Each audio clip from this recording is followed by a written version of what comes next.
हरि ओम सर्वेभ्यो नमो नमः नमस्काराः।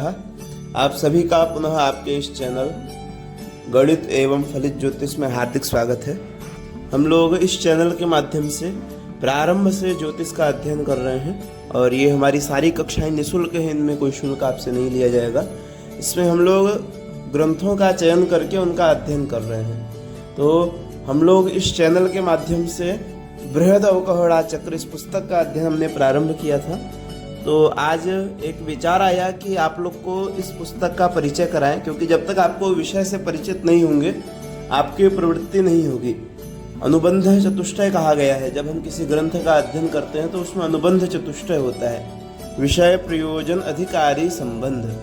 तो जब तक आपको विषय का ज्ञान नहीं होगा कि इस पुस्तक में क्या विषय है, आपकी उस ग्रंथ के अध्ययन में प्रवृत्ति नहीं होगी, अर्थात आप उसके अध्ययन के लिए तैयार नहीं हो पाएंगे, उसके अध्ययन के लिए प्रेरित नहीं हो पाएंगे। तो इसलिए ये वीडियो आपको एक प्राप्त कराया जा रहा है, जिसमें आज हम लोग बृहद अवकहड़ा चक्र इस पुस्तक का परिचय प्राप्त करेंगे। अर्थात इस पुस्तक के अध्ययन से हमको क्या ज्ञान होगा, इसमें क्या क्या विषय वस्तु है, इन विषयों को आज हम जानेंगे।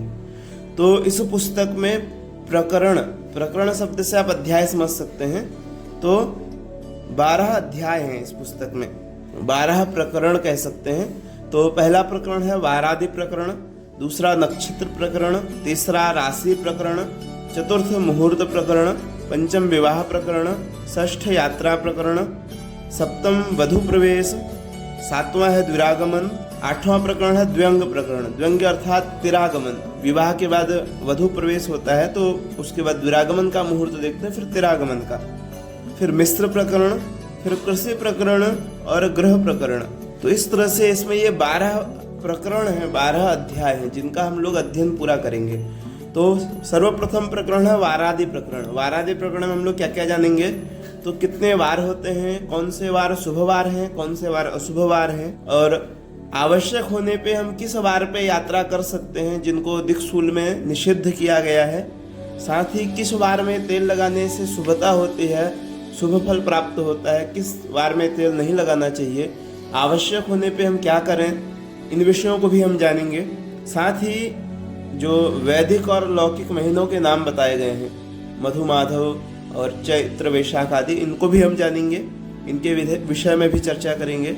साथ ही ऋतुएं कितनी होती हैं, किस महीने में कौन सी ऋतु होती है, इस विषय को जानेंगे। और अयन और गोल क्या होता है, इनका भी परिचय प्राप्त करेंगे। साथ ही तिथियां कितनी होती हैं और तिथियों की कुछ संज्ञाएं भी होती हैं, नंदासु संज्ञा आदि होती है, नंदा भद्रा जया रिक्तपूर्णा, उन पर भी हम विशेष चर्चा करेंगे। साथ ही सिद्धि योग क्या है, अमृत योग क्या है और मृत्यु योग क्या है, इतना विषय सिर्फ हमारा वारादि प्रकरण के अंतर्गत आएगा।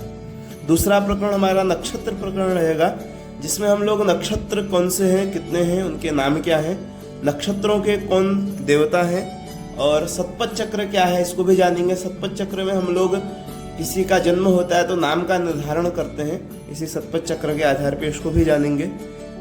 इसके साथ ही कुछ नक्षत्रों की संज्ञाएं हैं, जो नक्षत्र हैं उनकी संज्ञाएं हैं, उन संज्ञाओं को जानेंगे। ध्रुव संज्ञक क्या है, स्थिर संज्ञक नक्षत्र क्या है, बहुत सारी संज्ञाएं हम जानेंगे, लघु संज्ञक, मृदु संज्ञक। उसके बाद हम लोग जानेंगे पंचक क्या होता है, पंचक आप लोगों ने सुना होगा, पंचक के विषय में भी जानेंगे। सफल, द्विपुष्कर और त्रिपुष्कर योग के विषय में भी हम लोग जानेंगे इस प्रकरण के माध्यम से। और नक्षत्रों की अंधादि संज्ञा, अगर कोई वस्तु हमारी गुम हो जाती है, खो जाती है, हमें प्राप्त होगी नहीं होगी, किस दिशा में प्राप्त होगी, इस विषय को भी जानेंगे। करण क्या होते हैं, योग क्या होते हैं और भद्रा क्या होती है, इन सभी विषयों को जानेंगे। तो वारादि प्रकरण और नक्षत्र प्रकरण भी अगर हम तैयार करेंगे तो हमको पंचांग परिचय तैयार हो जाएगा। तिथि, वार, नक्षत्र, योग और करण, इन पांचों को पंचांग कहते हैं। तो एक प्रकार से हम 2 प्रकरणों में पंचांग परिचय जान जाएंगे, और पंचांग परिचय अत्यंत आवश्यक है यदि आप ज्योतिष सीख रहे हैं तो। इसके बाद हमारा तीसरा प्रकरण जो है राशि प्रकरण। राशि प्रकरण में हम लोग राशियों के नाम क्या हैं, कौन सी राशियां हैं, उनके कौन कौन स्वामी हैं राशियों के, राशियों का निर्माण कैसे होता है, किस किस नक्षत्र के योग से राशि का निर्माण होता है।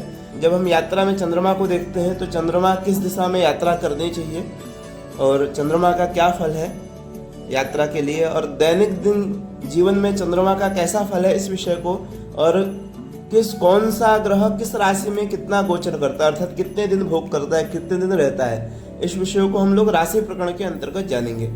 हमारा चतुर्थ प्रकरण रहेगा मुहूर्त प्रकरण।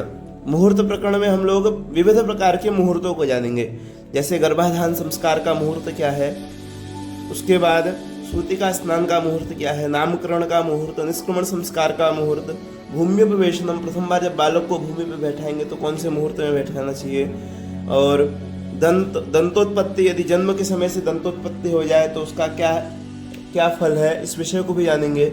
मुंडन का मुहूर्त क्या है, और विद्यारंभ का मुहूर्त, व्रतबंध का, यज्ञोपवीत का मुहूर्त क्या है, कितने माह में बालक का यज्ञोपवीत संस्कार हो जाना चाहिए, और बृहस्पति की शुद्धि, उपनयन के लिए बृहस्पति की शुद्धि देखी जाती है, तो बृहस्पति की शुद्धि, और यदि आवश्यक होने पे बृहस्पति का परिहार भी देखेंगे क्या है। ये हमारा सारा विषय हमारा नक्षत्र प्रकरण के अंतर्गत रहेगा। इसके बाद विवाह प्रकरण जो हमारा रहेगा, विवाह प्रकरण में हम लोग जानेंगे वर वरण का मुहूर्त क्या है, कन्या वरण का मुहूर्त क्या है, और हरिद्रादि लेपन कब करना चाहिए, कैसे करना चाहिए, मंडप का निर्माण की विधि क्या है, किस प्रकार से मंडप का निर्माण करें, और विवाह के कौन से प्रशस्त नक्षत्र हैं, विवाह के लिए कौन से महीने प्रशस्त हैं, जिन महीनों में यदि आप विवाह करते हैं तो प्रशस्त कहा गया है। इसके साथ साथ अष्टकूट मिलान क्या होता है, अर्थात वर्ण, वस्य, तारा, योनि, ग्रह मैत्री, गण मैत्री, भकूट, नाड़ी आदि जो हम 36 गुण मिलाते हैं, जो हम 36 गुण मिलाते हैं विवाह से पूर्व, उन विषयों को भी हम विवाह प्रकरण के अंतर्गत जानेंगे। साथ ही वहाँ पे हम लोग बहुत प्रकार के निंदित सूर्य को भी जानेंगे, क्योंकि कन्या के लिए गुरु का विचार करते हैं और वर के लिए सूर्य का विवाह में, उस विषयों को भी विधिवत समझेंगे। इन विषयों को भी हम वहाँ पे विधिवत समझेंगे। इसके बाद अगला प्रकरण है हमारा यात्रा प्रकरण। यात्रा प्रकरण से हम लोग क्या जानेंगे, तो विविध प्रकार के यात्राओं के मुहूर्तों को जानेंगे। दिशाशूल क्या होता है, दिक्शूल, दिशाशूल, विदिक्शूल क्या होता है, और घात चंद्र का विचार करेंगे, योगिनी विचार करेंगे, भद्रा का फल देखेंगे, भद्रा में यात्रा करने से क्या हानि क्या लाभ होते हैं, इन सब विषयों को हम उसमें जानेंगे। यात्रा में शुक्र का फल क्या है, शुक्रास्त क्या होता है, ये सब विषय हम यात्रा प्रकरण में जानेंगे। फिर वधु प्रवेश। वधु प्रवेश में जब वधु प्रथम बार प्रवेश करती है विवाह के बाद, तो किस समय वधु प्रवेश होना चाहिए, कौन सा अच्छा मुहूर्त है वधु प्रवेश के लिए। इसके बाद दुरागमन को हम जानेंगे अगले प्रकरण में। दुरागमन अर्थात जब द्वितीय बार कन्या जाती है पति के घर, तो उसको दुरागमन कहते हैं। दुरागमन का भी हम मुहूर्त देखेंगे, कौन से माह उत्तम माह हैं, सभी विषयों पे हम दुरागमन पे विचार करेंगे। फिर तिरागमन है, जिसको द्व्यंग भी कहते हैं, तीसरी बार प्रवेश का मुहूर्त देखा जाता है, इस विषय को भी विस्तार से वहाँ समझेंगे। फिर मिश्र प्रकरण है। फिर मिश्र प्रकरण में पाकारंभ कब करना चाहिए इसको जानेंगे, केश बंधन का मुहूर्त जानेंगे, अलंकार आदि, चूल्हे का स्थापन का मुहूर्त जानेंगे वहाँ पे, और बहुत से विषयों को, नए वस्त्र धारण कब करने चाहिए, कौन से मुहूर्त में करने चाहिए, सूची कर्म क्या है, वस्त्र प्रक्षालन क्या है, कब करना चाहिए, सभी विषयों को हम मिश्र प्रकरण में जानेंगे।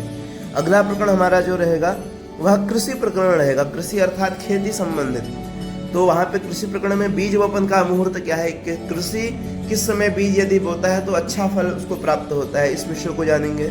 हल प्रकरण के मुहूर्त को जानेंगे वहाँ पे कृषि प्रकरण में, और धान्यच्छेदन क्या है इसको जानेंगे, कर्णमर्दन क्या है, मेधी स्थापन क्या है, धान्य प्रवेशण क्या है, बहुत सारे विषयों को वहाँ पे हम जानेंगे। नवान्न भक्षण के मुहूर्तों को जानेंगे, अग्निवास जानेंगे, अग्निवास कैसे होता है, क्या होता है, नए अन्न का भक्षण कब करना चाहिए, बहुत से विषयों को वहाँ समझेंगे। अगला प्रकरण हमारा ग्रह प्रकरण रहेगा।